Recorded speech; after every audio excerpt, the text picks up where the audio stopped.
Bismillahirrahmanirrahim. Assalamualaikum warahmatullahi wabarakatuh. Waalaikumsalam warahmatullahi wabarakatuh. Perkenalkan, saya di sini sebagai perwakilan dari kelompok kami akan menyampaikan materi yang ditugaskan kepada kami. Sebelum itu, terima kasih kami ucapkan kepada teman-teman sudah berkesempatan hadir untuk mengisi kelas pada hari ini, dan terima kasih kepada Bapak dosen yang sudah memberikan penugasan kepada kami.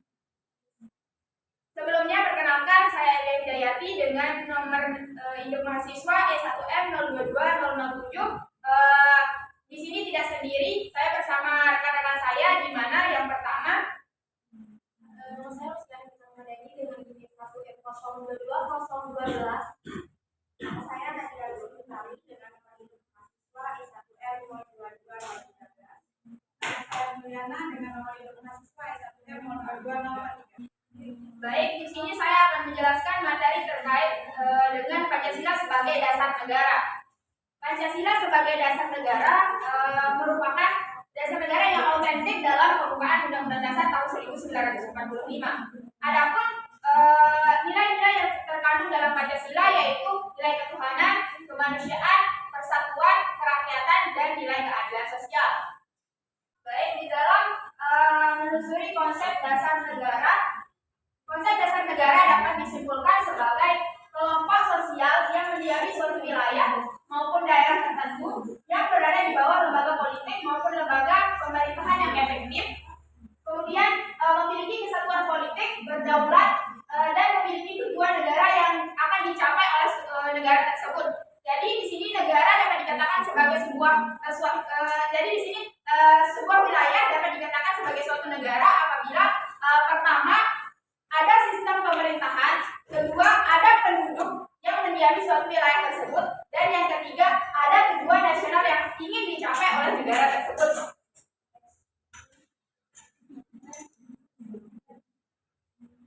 Kemudian tujuan negara, tujuan yang ingin dicapai oleh seseorang mungkin sama, yaitu kesejahteraan dan kebahagiaan. Namun cara yang ditempuh oleh mereka itu tentu berbeda-beda. Ada yang bertentangan dan ada yang tidak bertentangan.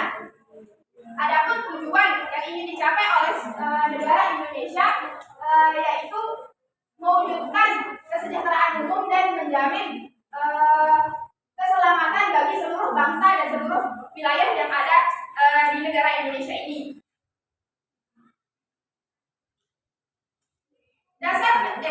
Suatu negara dapat diibaratkan sebagai sebuah fondasi, sebagai sebuah rumah, di mana rumah ini menjadi pelindung bagi rakyatnya agar mereka merasa aman dan damai ketika berada di dalamnya. Kemudian adapun konsep dan urgensi dasar negara.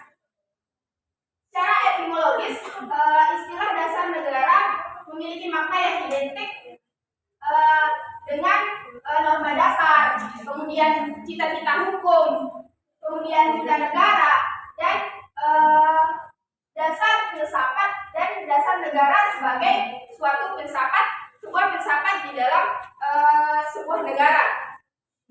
Dasar negara ini merupakan sumber atau bahan yang dijadikan acuan oleh pemerintah dalam pembentukan peraturan perundang-undangan, di mana peraturan perundang-undangan dan dasar negara sangat berbeda, yaitu seperti yang saya katakan tadi, dasar negara merupakan sumber atau aturan yang dijadikan acuan oleh pemerintah dalam pembentukan peraturan perundang-undangan. Sedangkan peraturan perundang-undangan merupakan hasil dari dasar negara tersebut, di mana di sini peraturan perundang-undangan sifatnya fleksibel, yang artinya dapat diubah kapan saja sesuai dengan perkembangan zaman yang ada. Sedangkan dasar negara di sini dia bersifat tetap, artinya tidak dapat diubah oleh apapun atau siapapun.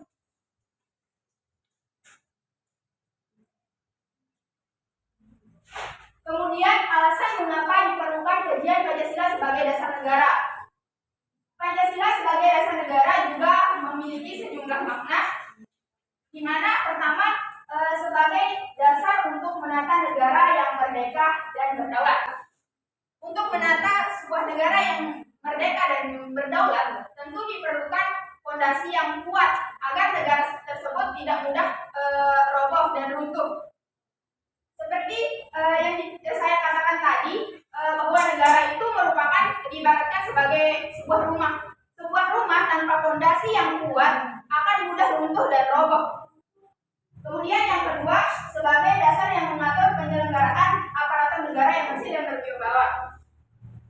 Dasar negara merupakan sumber dari segala sumber hukum, yang dimana saya katakan tadi bahwa dasar negara merupakan bahan atau acuan atau sumber yang dijadikan acuan oleh pemerintah dalam pembentukan peraturan perundang-undangan.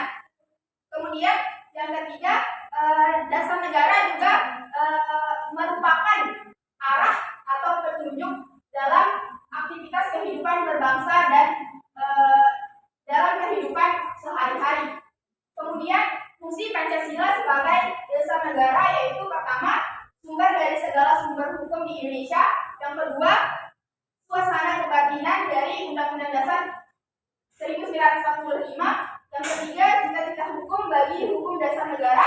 Yang keempat, norma-norma yang mengharuskan Undang-Undang Dasar mengandung isi yang memegang teguh cita-cita luhur. Kemudian yang kelima, melalui ketetapan MPR di mana dijelaskan bahwa kedudukan Pancasila sebagai dasar negara Republik Indonesia telah dikembalikan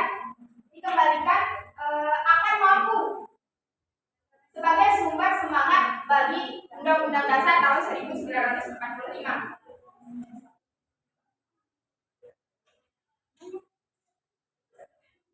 Kemudian menggali sumber yuridis, historis, sosiologis, dan politik tentang Pancasila sebagai dasar negara.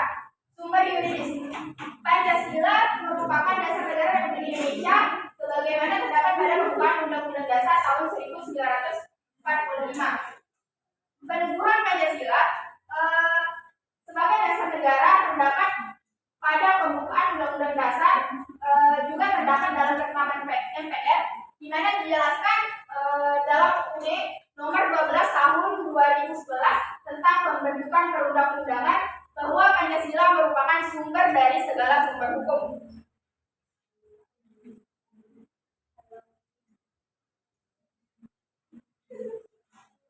Kemudian yang kedua yaitu sumber historis. Sumber historis ini merupakan sumber sejarah di mana terbentuknya dasar negara kita, yaitu pada saat Soekarno melakukan berpidato pada tanggal 1 Juni 1945, dia menyebutkan dasar negara menurut pandangannya sendiri yaitu dalam bahasa Belanda yaitu filosofi Grondslag, di mana filosofi Grondslag ini merupakan dasar negara yang menjadi falsafat dari negara Indonesia itu sendiri. Kemudian sumber sosiologis. Sumber sosiologis Pancasila dalam kehidupan Pancasila dapat ditemukan dalam sikap masyarakat yang memperhatikan dimensi ketuhanan dan kemanusiaan. Jadi kalau Pancasila, semua aktivitas kehidupan tidak sesuai dengan nilai ketuhanan dan nilai kemanusiaan ini, maka nantinya akan terjadi penyimpangan atau pelencengan. Kemudian sumber politis atau sumber hukum. Pancasila merupakan norma hukum dalam memformulasikan dan mengimplementasikan kebijakan publik yang menyangkut hajat hidup orang banyak.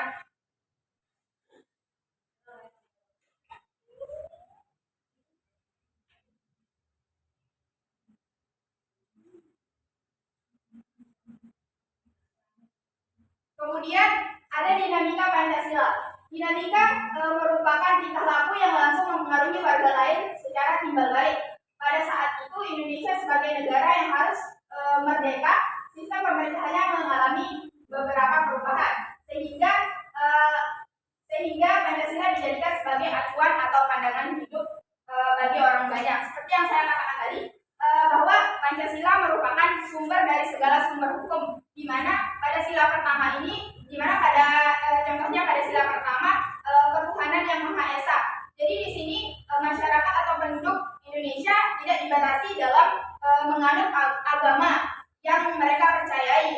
yang mereka yakini masing-masing. Kemudian ada tantangan terhadap Pancasila. Kebebasan yang mewarnai kehidupan masyarakat Indonesia saat ini meliputi berbagai macam bentuk. Ada kebebasan berpendapat, kebebasan berorganisasi, dan kebebasan dalam hal lainnya. Namun kebebasan di sini kerap kali disalahgunakan, yaitu sering adanya maraknya pergaulan bebas, terutama yang dilakukan oleh remaja-remaja masa kini. Kemudian ada esensi dan urgensi Pancasila sebagai dasar negara. Esensi Pancasila sebagai dasar negara yakni Pancasila sebagai dasar negara dalam mengatur pemerintahan.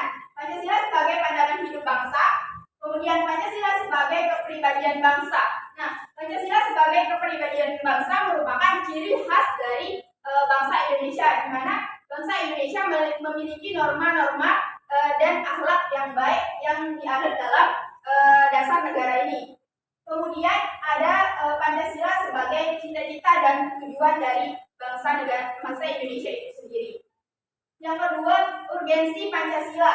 Urgensi Pancasila ialah menjadi penolak hal-hal yang tidak sesuai dengan kepribadian masyarakat Indonesia, penuntun yang mampu membalikan bangsa Indonesia pada tujuan awalnya. Jadi di dalam urgensi Pancasila ini, apabila suatu hal tidak sesuai dengan sila-sila yang berada dalam Pancasila, maka akan terjadi penyimpangan, yang dimana nanti Pancasila ini berfungsi sebagai penolak hal-hal yang tidak sesuai dengan kepribadian masyarakat yang berada di ranah lingkup bangsa Indonesia. Sekian yang dapat saya sampaikan dari presentasi dari kelompok saya, kelompok 3. Apabila ada kata-kata yang salah atau kurang baik, mohon dimaafkan. Wabillahi taufiq wal hidayah. Wassalamualaikum warahmatullahi wabarakatuh.